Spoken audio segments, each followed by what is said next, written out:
Alright guys, this is MarkBoy316 and I just did a viewer's request video a couple of weeks, maybe last week, and somebody asked me what was my 5 top wrestling stars of the 80s, and I guess coming in at number 5 would be Jake the Snake Roberts.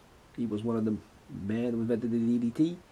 He had a pet snake, Damien, Lucifer, or Revelations, whichever ones you want to name. Jake rarely saw him lose, and he was great on the mic. He didn't have to talk loud, but he spoke softly, and everybody knew what he was saying. He was very articulate, and Jake Roberts was the man. Coming in at number 4, Rowdy Roddy Piper, one of the best ever on the mic. The man. Piper's Pit was always entertaining. Great show. He shaved what's his name? Oh, the midget. Let me think. I can't remember his name. He shaved the head of a midget on one of his Piper's Pit.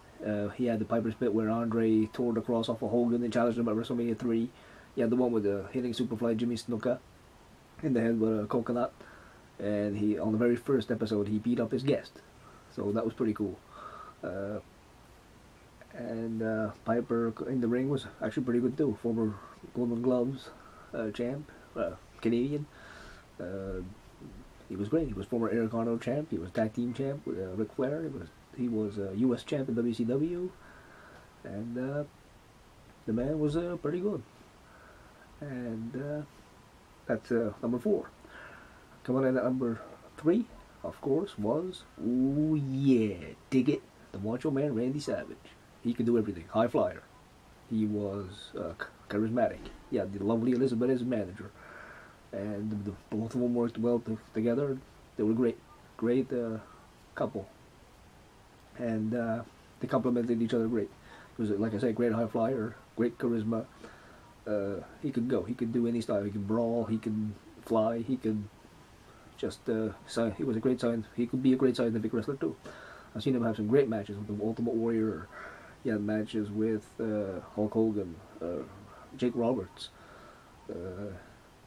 Shawn Michaels at one of the UK events, IRS. He had matches against everybody, and he was good.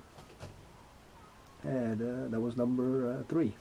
Coming in at number 2, of course, Hulk Hogan. That was a Hulkamaniac when Hogan first came to WWF, and he beat the Iron Sheik for the title, and that was Hulkamaniac until WrestleMania 6. And here's my number 1 star of the 80s, which was the Ultimate Warrior. I know he didn't have the greatest matches. He had a great match against Hogan, had a great match at 7 against Savage in the retirement match, had a great run as champion, I guess you could say. Great matches against Rick Rude. He was 2-time Intercontinental Champion, beat the Honky Tonk Man, the longest reigning Intercontinental Champion of all time, and in like 28 seconds in SummerSlam 88. So that was cool. He also beat Rude at SummerSlam 89 for the title. And the Warrior was the man. He run 150 miles to the ring and shake those ropes, and would get beat up in the matches, and then would not really hulk up, but he'd shake the ropes and get all like powered up, and he couldn't feel any pain, and he could rather press you, splash you, and it was over. And his interviews were nuts. You couldn't understand a thing he was saying in his interviews, but that's what made it entertaining. The Warrior was the man. I was a Warrior fan from then on. I know a lot of people don't think he's the greatest wrestler in the world. He didn't have to be. He was full of charisma, and the fans loved him. When it was WrestleMania 6, Hogan versus the Warrior, title for title, and Warrior beat Hogan fair and square, in the middle of the ring. Hogan maybe didn't like it at the time, but I always liked the Ultimate Warrior. I was a big Warrior fan. So those are my top 5 stars of the 80s. Now my top 5 tag teams would have to be number 5, the Steiner Brothers, Rick and Scott Steiner. Amazing tag team, great matches with the Heavenly Bodies. They had matches with the Head Shrinkers, WrestleMania 9. They had a match with Money Incorporated. They were phenomenal. Great matches there. Great matches with Nasty Boys, Harlem Heat. You name it. They won the United States tag titles, IWGP tag titles. They won the WWF ones, WCW. You name it. The United States tag champs in WCW. They were great tag team. Coming in number 4 would be Dudley Boyz. They were a great tag team in ECW. I think they won it like what, 8 times? I think WWE 9. TNA they won it a handful of times. 23-time tag team champions. They won the IWGP tag titles. They were the greatest tag team of all time. They were great in those TLC matches with Edge and Christian and the Hardys. They were phenomenal. Phenomenal tag team. The Dudley Boyz. So coming in at number 3 for the tag teams would be, actually, I always enjoy them, Money Incorporated. Ted DiBiase and IRS. DiBiase was a great technical wrestler, so was Mike Rotunda, IRS. Great. They were 3-time WWF Tag Team Champions. Great matches, like I said, with the Steiner Brothers. They had some phenomenal stuff. Great stuff. And they were a great tag team, like I said. The SummerSlam match against Legion of Doom, the Natural Disasters, they fought Owen Hart and Coco Beware, even made them look good. So when they were kind of just coming in, so geez, they were great. So coming in at number 2 for greatest tag teams of all time, Edge and Christian. Great TLC matches, great tag team, worked well together. I think they won 7 tag titles, and then Edge won with Hogan. He won the tag titles with Jericho. He won the tag titles with Rey Mysterio, won with Chris Benoit. So Edge, a well-decorated tag team champion. So Christian won it with Lance Storm, and he won it with Jericho.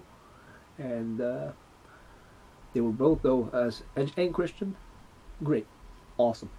They were a great heel team. They won like WrestleMania 2000 ladder match. They won the TLC at 17. They won the TLC at SummerSlam.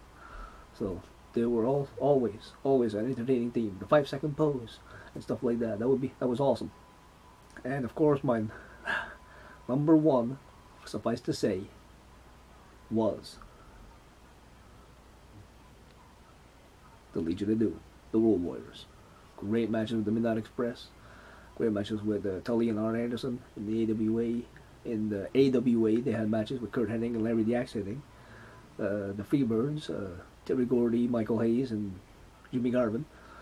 They had great matches in WWF with the Nasty Boys, the Orange Express, the Rockers, just name it. They beat everybody there. Demolition. They had a scaffold match against the Midnight Express. They were in phenomenal matches against the Steiner Brothers and Sting and Luger and a whole bunch of people. But yeah, the Road Warriors, the most dominating tag team ever, I think. The Doomsday Device, nobody ever wanted to take that move. That was a dangerous move. But it was awesome. That was probably my 5 top tag teams right there of all time. Not just the 80s, of all time. But thank you for watching this video. And that's one viewer request that a person gave me. So I hope it answers his question, and hope you guys liked the video. Thank you.